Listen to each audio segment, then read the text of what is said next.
And we are live. Ms. Breedlove, how are you this morning? I'm great. Good morning, Victor. Lovely to be here. Yes, as you know, Metropolitan is always trying to add value to the English-speaking community of Barcelona and Spain. And we always try to touch on subjects that are relevant to expats in the international community. And there's one that is glaringly and conspicuously absent. And I love the fact that you are taking it on because it's a taboo subject for many people, yet we all have to face it. You know, my mother passed away recently, and wow, I thought we were kind of prepared, but we were totally not prepared for all the myriad questions that need to be dealt with and asked. And dealing with the end of life is such an important thing. And I'm really excited that you actually have a beautiful consulting business to help people deal with this. Can you talk about a little bit, introduce yourself and talk about what brought you to start this business? Sure. Happy to do that. So, obviously, from my accent, I'm from the USA, but I've been in Barcelona for over 20 years. And I come from the world of technology. That's my day job. But this passion comes out of just being with people that have had to deal with their partners or their parents reaching end of life and seeing how many things are left unresolved and the stress that puts on the people that actually have to make those decisions. So I decided that we don't have to have it happen that way. Like, I'm surrounded by amazing, clever business people that organize their families, their lives, their kids. They dealt with a pandemic. They take holidays. They run teams. They start businesses. But when it comes to say, and if you organize your end of life stuff, they're like, no, not that. Well, let me just say that there's some important decisions to make. And if you don't make them, they don't go away. You just are leaving it for someone else to make. And that's not a great thing to do to your loved ones. Like, what do you want to happen with your body? Do you want to be buried? Would you like cremation? What about your ashes? What kind of music would you like? What kind of funeral service would you like? Like, when you don't make those decisions, who are you going to ask to make those decisions for you? So the first reason to do this, and why I started this business, is let's do this now while we're healthy and sane and have these capabilities and all these digital tools. In a couple of months, you can have everything sorted. So I want us to have our end of life planned and well executed, because it's just part of living well. And so one of the things we do is we do this for our loved ones. Is this complicated even more further when you are happen to be an expat or your family and yourself are in different countries? Yeah, because if you think of the legalities and the financial issue, I've got a bank account in the UK, I've got a property in the States, my children are abroad. Like, it's even more important that you decide, you document it, and you communicate it. You can have a notebook if everybody lived down the block. You can have a digital notebook, or I believe we should have an end of life website that's private. Like, I can put everything in there that anybody needs to know. I can update it. I can make these decisions today when I'm 60, and I can change my mind, but then I've made all the decisions. Another really important area, Victor, is those of us lucky enough to have parents still alive, to have these conversations with them. People say, oh, I could never talk to my dad about that. Well, actually, you can, and they would welcome it. There aren't many people asking. There are fewer people listening. I've done so much research in this area, and the biggest thing is losing autonomy and losing control when you're elderly.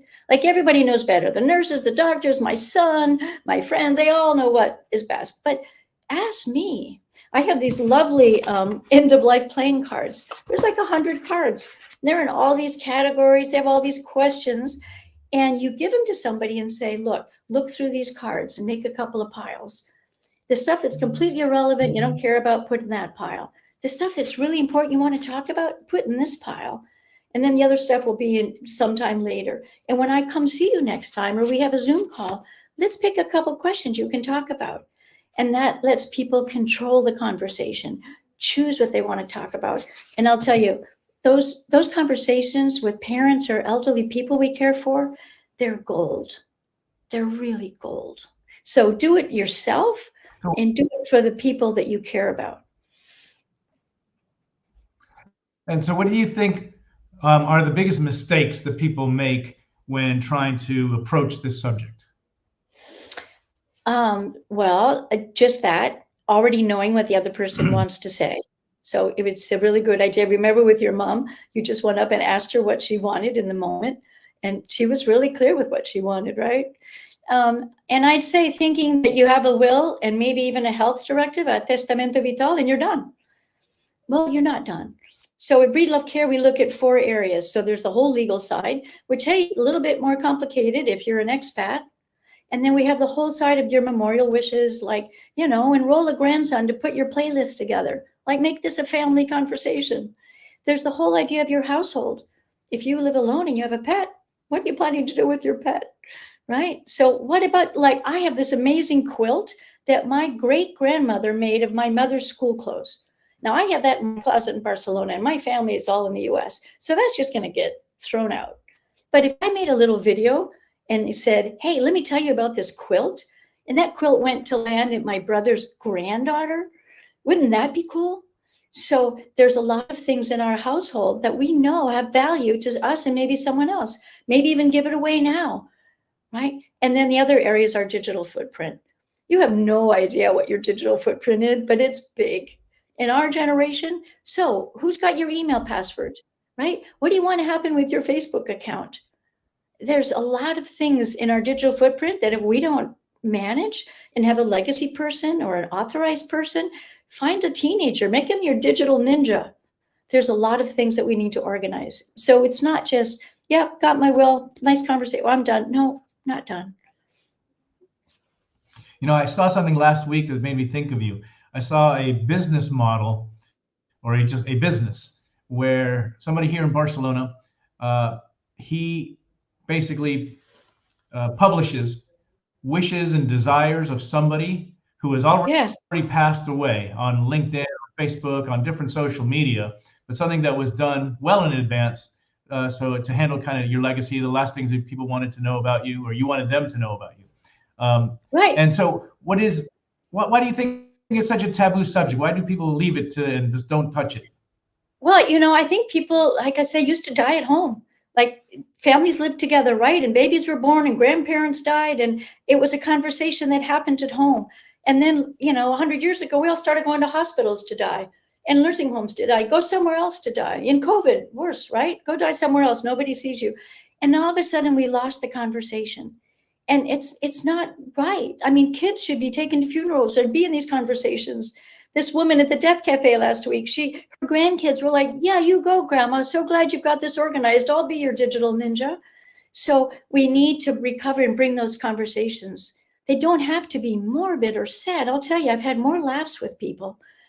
And so we just need to reclaim that conversation. My friend Judy, she's like, it's so easy to talk to you because it's just a natural conversation. And it doesn't have to be anything more than that. But your loved ones will be grateful.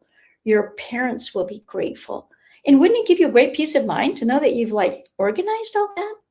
So yeah, it shouldn't be tough.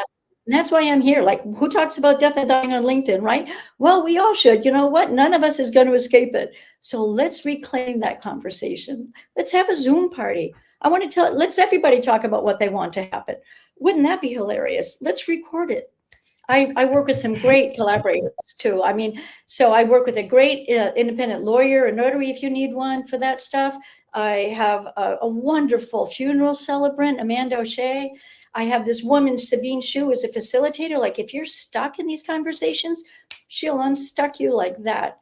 And then I have this great group with Laura Morena where we'll build little websites. We'll get a template. You want an end-of-life website that's private? Let's put those videos there. Let's put those recordings there. Let's take some photos of the stuff I care about. Let me put my Spotify playlist there. We'll create that for you. So you can have some fun with this. It doesn't have to be awkward.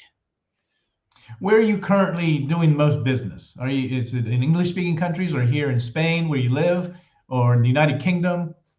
Yeah, I've helped people in the UK that I helped a woman whose husband passed away suddenly, and she ended up owning a house near Valencia. Like, what do I do with that? Right? Well, okay, there's certain things you need to do.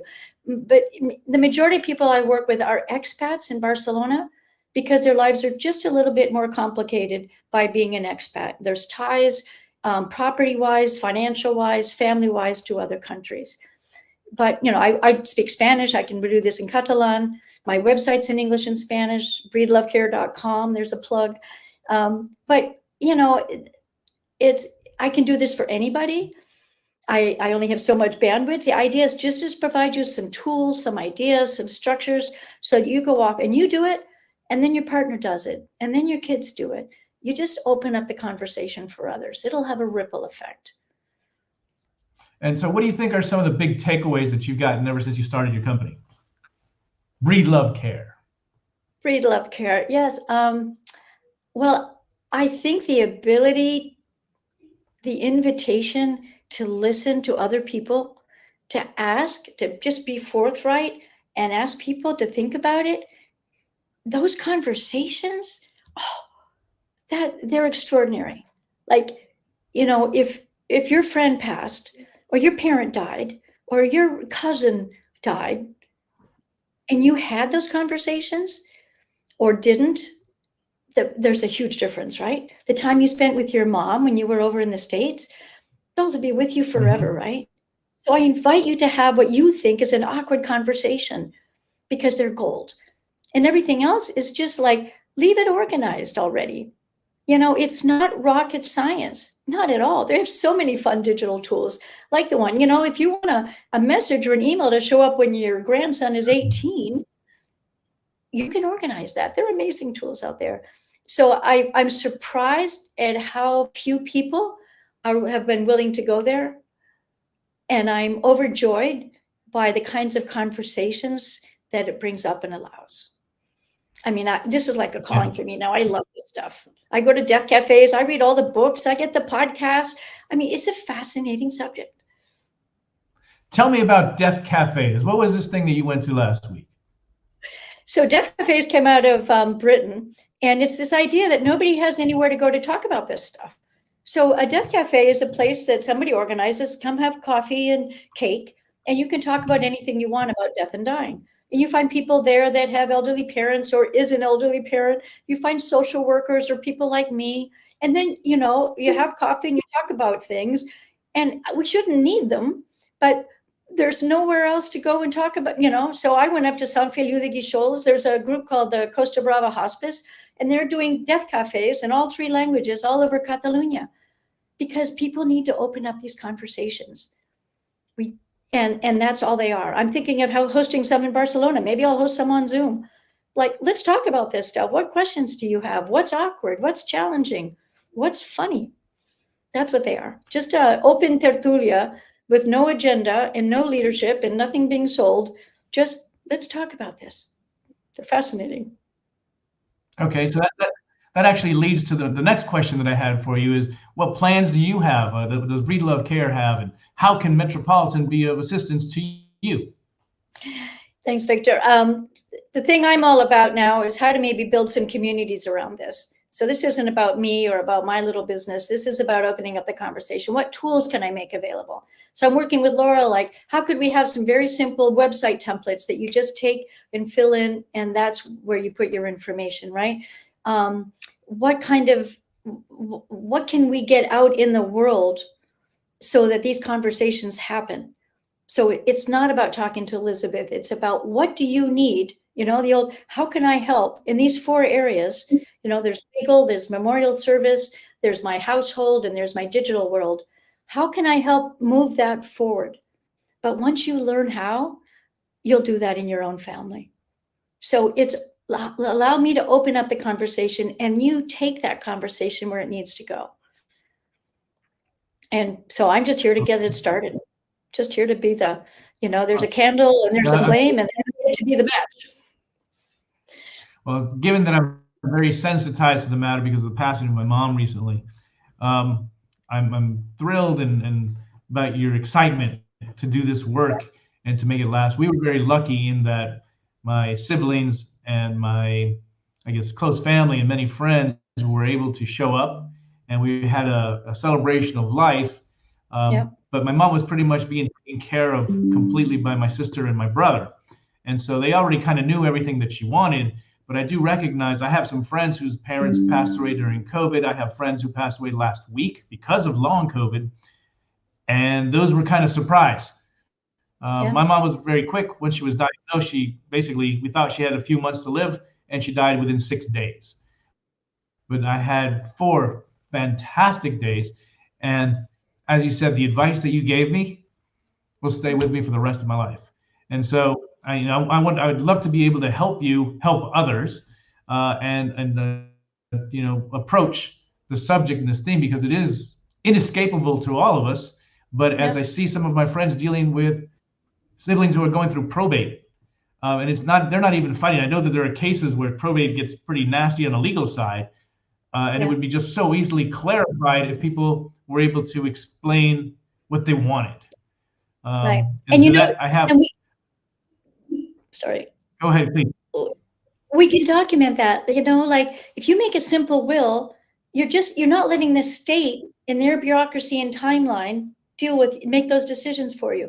If you make a testamento vital, a health directive, you're not leaving it up to the doctors to decide what your quality of life is if you're hooked up to machines.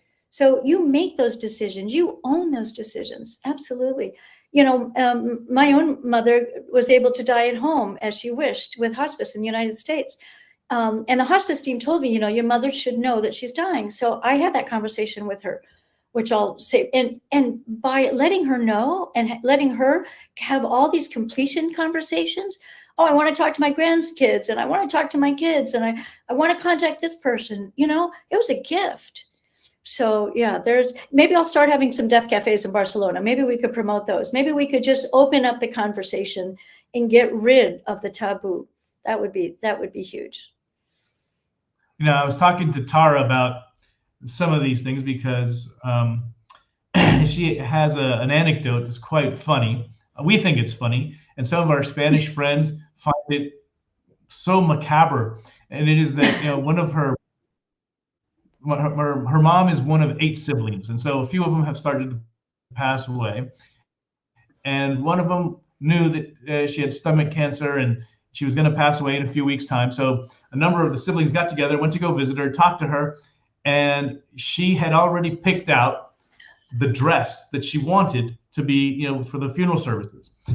But just to play a joke on one of the sisters, the brothers and sisters got together and picked out the most whorish, harlotty thing that they could find, because the older sister, the matriarch, is very conservative, and they found this thing that made her look like a prostitute.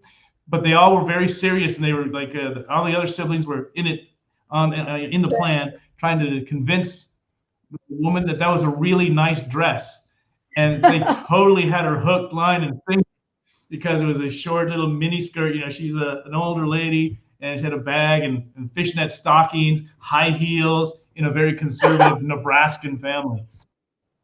It was, and then when we told Josie, who was one of our close friends here, she was horrified with the subject that they would be discussing. When she went to go look in these, she said, "Oh, so."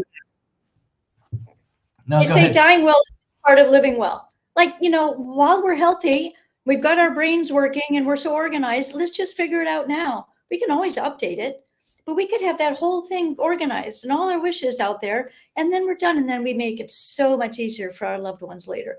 But yeah, have a good laugh. Absolutely. So I love the phrase that you said about. The one on my business card. Yes, my business card says, remind you, talking about sex won't get you pregnant, and talking about death won't kill you. It's true. It's a fantastic statement. And tell us a little bit more about yourself, about what you are doing here in Barcelona, and how you got into this. So one thing about being in Barcelona, I happened to be passing through like so many people 24 years ago and ended up staying here. But I have more communities than I've ever had in anywhere else I lived in the world. You can go out every night here and be part of a community. And I love that about this city. So I work in tech, and I'm grateful right now to be part of a renewables energy startup in the UK. But I just do this as a hobby, as a passion on the side, because I'm trained by Landmark to just listen actively and have conversations, and have difficult conversations with people. without bringing any drama to it. You know, they say when you go visit your parents or whatever, leave all your baggage at the door and just come in open. And so that training in listening and communication is so well served on conversations around end of life that I don't know, I just decided I had to start this conversation. I, where is it? Where do people go to get advice and get help in having these conversations? It's just been a passion that grew out of the last couple of years. I've just been privileged to be there for people in their own end of life. And I've seen all the problems. You know, you read about people that are so stressed trying to know if they made the right decision that they don't actually get to grieve properly, right? And you know, some friends have said, "Oh, I don't really care what happens with my remains." Oh, really?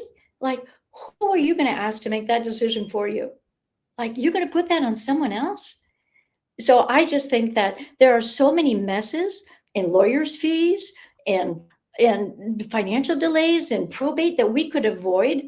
I've seen somebody whose parent died in Australia with a one-page will, but they got their name wrong. Spent a year with lawyers proving that they were her child. There are so many things that's so easy to clean up now instead of cleaning up later that I'm like, why not do this? I wish there were 100 Breedlove cares out there helping these conversations happen in the world. You know, I've been trying to approach funeral services, and I would imagine providers and services that are linked to what you would have at Breedlove Care. And it's been actually difficult to get them to get back to Metropolitan to either write an article or to advertise.